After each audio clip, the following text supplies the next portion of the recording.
Alors voilà, on est courant mois de novembre et on a énormément de questions pour le moment sur le fait de, voilà, la question est celle-ci, est-ce que je dois ou non éteindre mon système de filtration en hiver?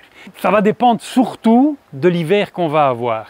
Si on a un hiver comme l'année passée où il a fait doux tout l'hiver, où on a eu quelques toutes petites gelées, évidemment, vous laissez tourner votre système de filtration. L'UV, vous pouvez l'éteindre. En hiver, c'est très rare que l'eau se mette à verdir. Par contre, si on a des gelées de moins 10, moins 15 pendant une semaine, on parle peut-être du réchauffement climatique, ok, mais on risque encore d'avoir quand même de gros hivers à certains moments. Donc si on a de très grosses gelées, moi en tout cas, je suis plutôt partisan d'éteindre les systèmes de filtration.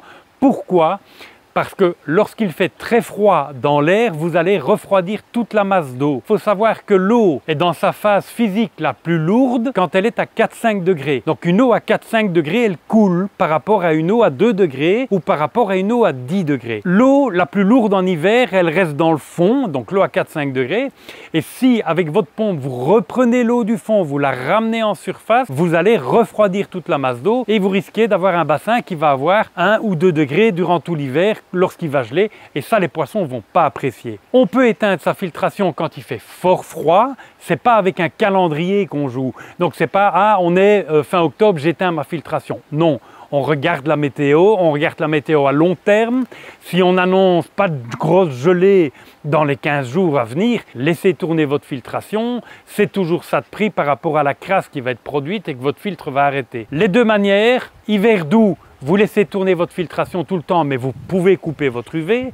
Éventuellement, si vous avez une pompe à moteur variable, vous pouvez dimmer votre pompe et diminuer la vitesse de rotation du moteur pour diminuer le débit dans le filtre. Mais s'il gèle très fort, des moins 10, moins 15, moi en tout cas, je suis partisan d'éteindre le système de filtration. Si vous éteignez votre système de filtration durant l'hiver, veillez surtout lorsqu'il gèle à bien laisser fonctionner la pompe à air.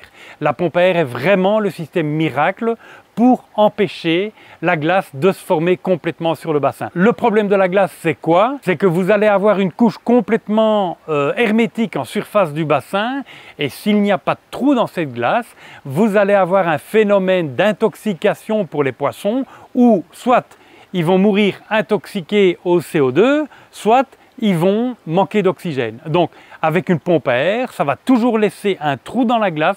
Même s'il gèle fort, cet air va sortir et va même créer une espèce de ce qu'on appelle une cheminée d'aération. Filtration éteinte, la pompe à air tourne tout le temps. De toute façon, la pompe à air, c'est l'appareil qui doit tourner du 1er janvier au 31 décembre sans s'arrêter. Merci d'avoir regardé cette vidéo. Alors un petit clin d'œil aujourd'hui à une cliente qui est passée aujourd'hui d'Abidjan et qui était toute contente de venir faire un petit coucou. Elle a fait la route, elle était à Paris ce week-end et elle a fait la route jusque chez nous. Donc même jusqu'à Abidjan, on nous regarde.